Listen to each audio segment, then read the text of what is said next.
What's going on, students of South Harmon? Please, everybody, go ahead, take your seats and get ready for today's lesson in seasonal league dominance. But before I dive into today's lesson, make sure you are subscribed to South Harmon FF on YouTube, and also head on over to southharmonff.com. Pick up everything me and the boys are putting down. Smash that like button and get ready to leave a couple comments. Folks, today's lesson is about week 1. We finally got it. Football, it's back. It has begun. All the games. Friday, Thursday, Sunday, Monday. It was fantastic. Couldn't be more happy to have football back in my life. But with week 1, there were some lessons to be learned. And it's not just that we learned certain lessons, it's that we know how to apply what we learned into week 2, week 3, and beyond for the rest of the season. So for today's episode, we are diving into week 1 lessons and how we can use those to dominate for the rest of the season. So class, sit back, relax, get your pens out, your papers out, get ready to learn a thing or two about a thing or two. Students of South Harmon, class has begun. Yeah.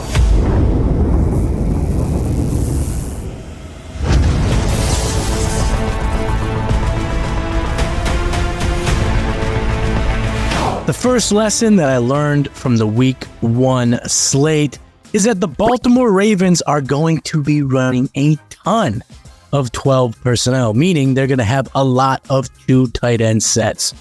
In week 1, 53% of their offensive plays came out of 12 personnel. And for frame of reference, last year, the Falcons led the NFL. They ran 12 personnel 42% of the time. So Baltimore is setting a pace that would be a league best. Let's look at the tight ends. Andrews played 73.7% of snaps and only saw a 5.7% target share.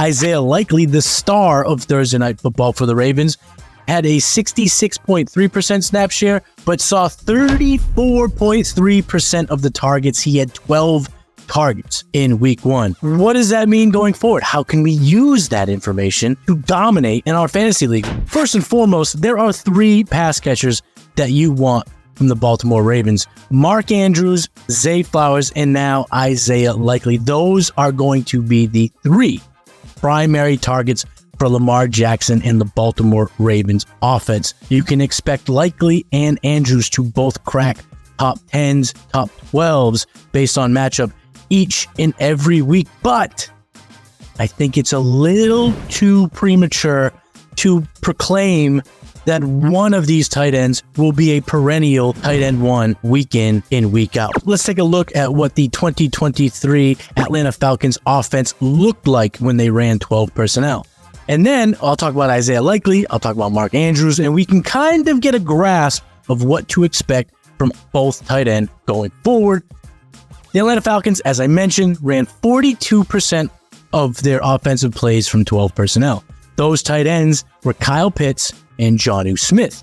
Both Kyle Pitts and Jonnu Smith had 4 tight end 1 finishes each. So 8 total, meaning Jonnu Smith, Kyle Pitts finished top 12 in a given week 4 times each. Okay, so it was pretty split. Tough to pick who was going to have the breakout game. Now, let's look at Isaiah Likely and what he brings to the table. Isaiah Likely in 2023, he was tight end 10 on average while Andrews was out. Those were from weeks 12 to week 18 of the fantasy season last year. And then, of course, Andrews, he's a perennial fantasy monster. He has been one of the best tight ends in football for a number of years. And even in 2023, he didn't play in all the games, but in the games that he did play in, he was 5th in fantasy points per game. So what does that mean for us fantasy gamers? Well, obviously, Mark Andrews and Isaiah Likely should both be rostered, but the situation is far from settled. So do not put all your eggs in either basket. Don't go trading the farm for Likely. Don't go selling Mark Andrews. In week 2, the Las Vegas Raiders, they head to Baltimore, and we will get a good look at what the Ravens will look like when they have control of the game. But they're not going to play the Chiefs each and every week. They're going to be able to play with a lead, and I want to see what this 12 personnel looks like when they're not in catch-up mode. Do not sell Mark Andrews for dirt cheap in redraft, and do not put all your eggs in the Isaiah Likely basket. The second lesson that I learned in week 1, fantasy managers should be very, very, very excited when they see that their players are facing off against the Washington Commanders in their weekly matchup. In week 1, the Commanders took on the Tampa Bay Buccaneers, and in that game, 57 total points were scored, which absolutely demolished the 42-point over-under. Speaking of demolishing, please demolish that like button. And let's take a look at how the Tampa Bay Buccaneers finished in fantasy.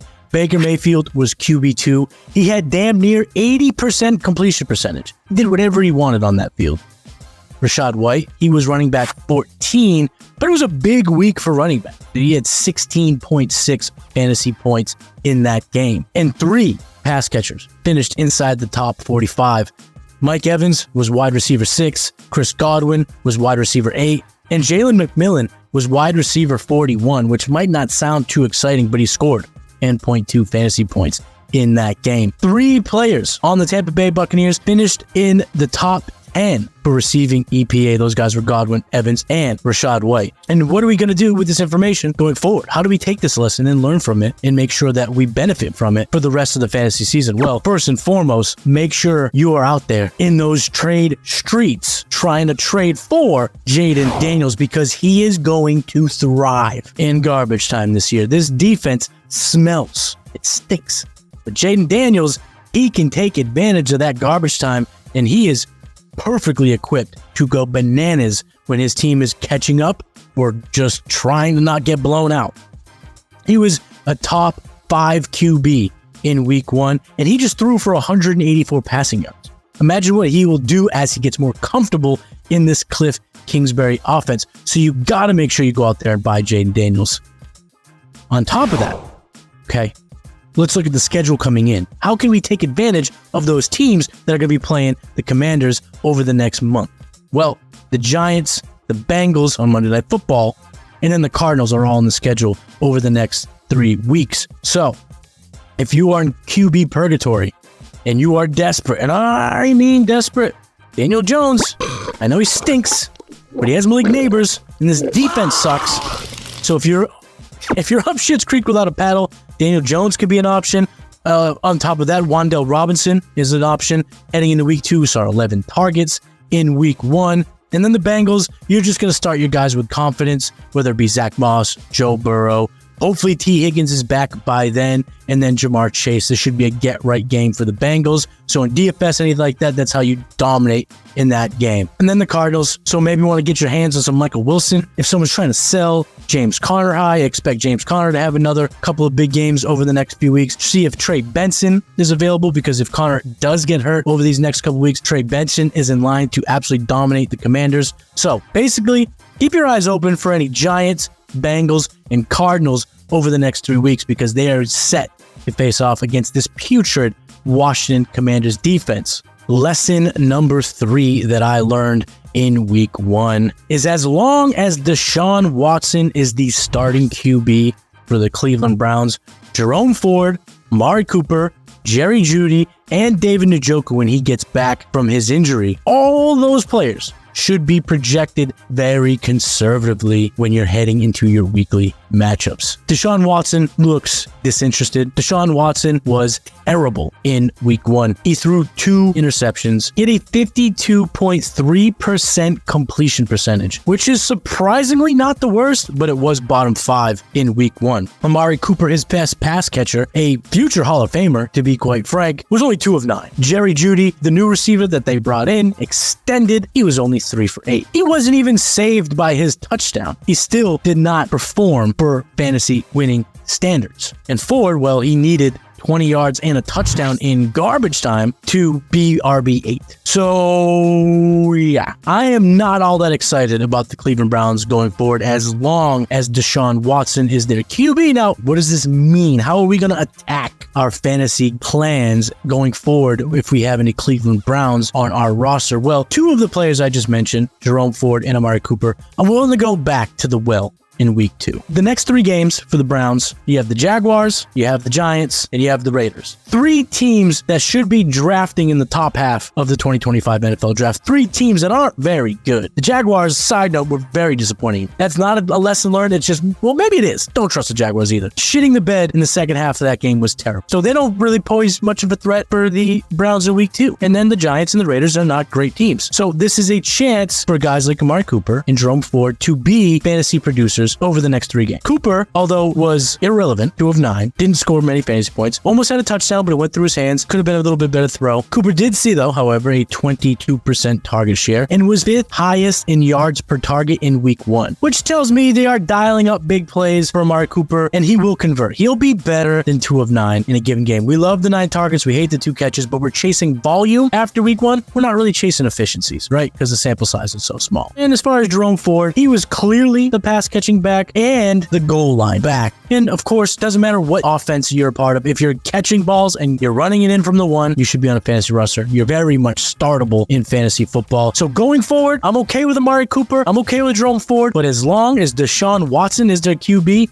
they are on probation. Lesson number 4 that I learned from week 1 is that New England, the Patriots, they're going to be fantasy kryptonite this year. In week 1 against the Bengals, they're the lowest over-under on the slate, and they still absolutely smashed the under. 26 total points were scored in that game, and they're not going to be the speed bump that many, including myself, projected them to be. Gerard Mayo has got them playing very sound football, very 1920s-esque game, a lot of runs. They didn't have a single play over 20 yards. Their longest from scrimmage was 17 in week 1, but they had 0 turnovers. They held the ball for 34 minutes. They never allowed Joe Burrow or Jamar Chase or anyone else in that offense to get a flow going, to get any type of feel for the game in which they could really take over and start putting up points. We saw Jamar Chase start to get the ball going in the second half, but even so, he finished with about 12 fantasy points, not what we're looking forward out of a receiver we took in round 1. So what does this mean? How should we look at the New England Patriots for the rest of the season? Well, I would say this. They're not going to be exciting to see in the schedule. When you look at your roster and you see X player facing off against the Patriots, I don't think you could be all that excited about it. It's going to be tough. I'm breaking ties against the players who are playing the Patriots as of right now. Of course, all your Dolphins, your Texans, your Bills, these super teams, I'm not fading them when they play the Patriots. No way, no how. But my Seahawks players next week in week 2, am I excited to play DK Metcalf? No. Am I excited to play Kenneth Walker? No, I'm not. Am I excited when the Jaguars come to town? Not like I was. Not at all. The Titans, the Bears, the Colts, the Cardinals are all on the Patriots' schedule this year. And after week 1, I do not believe that the Patriots are going to be doormats for these teams. They're going to be very low scoring. They're going to want to possess the football, play with the lead. And their defensive players under Gerard Mayo were making plays in week 1. Keon White, Christian Gonzalez. No longer are we looking at the Patriots being a doormat for our fantasy players. They're no longer a team that we should project to get steamrolled by offenses. Matter of fact, I think quite the opposite. Your fantasy players that are mediocre to bad offenses, I would look to find other arrangements when they're playing the Patriots in 2024. Lesson number 5 that I learned from week 1, the Carolina Panthers are a black hole for fantasy players. There's not a single player in that offense that's worth rostering in seasonal formats. Bryce Young came out hot, and by hot, I mean he threw a stankin' hot pick right off the bat. Never recovered. 0 touchdowns, 2 interceptions, a 32.8% QB passer rating. All of the running backs, the leading rusher was Miles Sanders with 22 yards. True Roberts, 6 of 14. Disgusting. The offensive line was horrible. It was bad. None of them looked good. And at the passing attack, man, there was nothing exciting about. Adam Thielen was decent last year on sheer volume. Well, they went ahead and added Xavier Leggett in the first round, and they brought in Deontay Johnson. And guess what? Adam Thielen was still the leading receiver with just 49 yards. Leggett had 7 targets, which led the passing attack, but only had 7.5 fantasy points.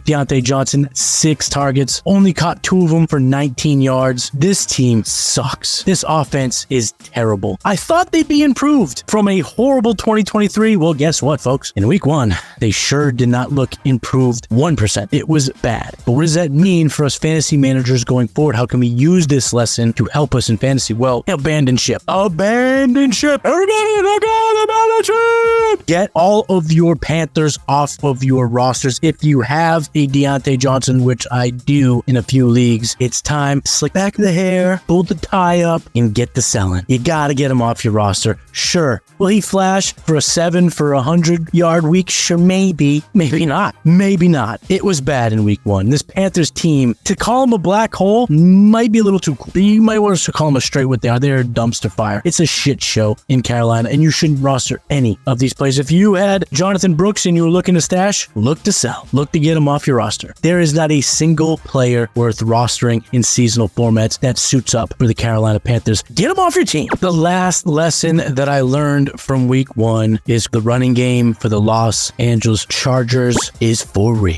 We saw J.K. Dobbins rise from the fantasy depths of death to get 10 carries for 135 yards. His expected rushing yards per carry was 3.7. His actual yards per carry, 13.5. That brings his rushing yards over expected per carry to a whopping 9.8. What does that mean? A lot of words you just said there, Kiwoom. What the hell does that mean? Well, it means 2 factors are driving the running game for the Chargers. One, of course, it's Jim Harbaugh. Wherever he's gone, he has loved to hashtag establish the living shit out of it. The guy knows how to put together a running game, and he brought in an offensive coordinator, Greg Roman, that can assist him in achieving that rushing goal that Harbaugh has set for his new team. The other factor is an offensive line that is anchored by Rashawn Slater and motherfucking Joe Alt. 2 beasts on the outside, and then they have a strong offensive line on the interior. This team is going to run,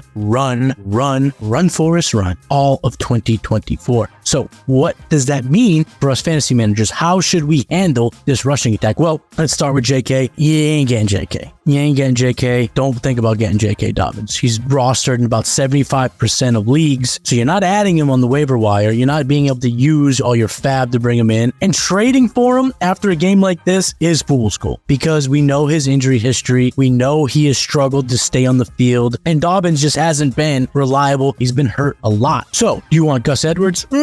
Sure, maybe, but he got 11 carries, only turned into 26 yards. You look at how good J.K. Dobbins was in week 1, Gus Edwards was equally as bad. He was the opposite side. If Dobbins was the yin, Edwards was the yang. He was bad. He was not good with this offensive line, with this coaching staff. So I'm not all that interested in Gus Edwards, but what I am doing, and what is the savvy move for us seasonal drafters, our seasonal league comrades, is look for Kimani Vidal. He was inactive in week 1, so he'll probably be either dropped or forgotten about, but only 2 running backs saw carries in week 1. That was Edwards and Dobbins. If Dobbins gets hurt or Edwards gets pushed aside, Kimani Vidal will go up the depth chart and he will be in these games. He will get these 10, 11, 12 carries, and we've seen him be a mega producer in college. This is a prospect that has a really keen sense of running the football. He has a nose for positive yards, and he's flashed quite a bit in training camp. So I am going to discard the first week inactive, and I'm going to go ahead and put a few little fab dollars. I'm going to go ahead and wait till waivers run and pick them up on Wednesday morning so I don't have to use my waiver claim. But I'm going to add Kimani Vidal to the back end of my roster to save fab for the future, to save my waiver claim for the future, because if there's an injury to Dobbins, and we've seen it happen quite a few times over his career, or if he just decides that Gus Edwards sucks and he's done with him, Kimani Vidal is going to be a running back that we are all seeking to add and bring on our rosters in short form. So why not sprinkle a little sun, get a little fab, get them on your team cheaply now, so you don't have to pay those astronomical prices later. So that is how we can go about dominating our fantasy leagues and utilizing this lesson in week 1. You know, my kids, they listen to this little kid song and it goes like, run, baby, run, run. And watching that game in week 1, all I could think in my head was, run, Chargers, run. They are going to run the shit out of it. You're going to want their running backs in your fantasy teams. So go ahead and look at this offense as one of the best rushing attacks in the NFL. All right, students, that is today's lesson. 6 lessons that we learned in week 1 and how to apply those lessons to help us dominate going forward. First and foremost, make sure you are subscribed to the South Harmon FF YouTube channel. Like this video, leave a comment, and then head over to southharmonff.com to see everything that we're doing over there. The shit school is popping. No one's doing it like us, so check us out, southharmonff.com. Okay, students, you're dismissed.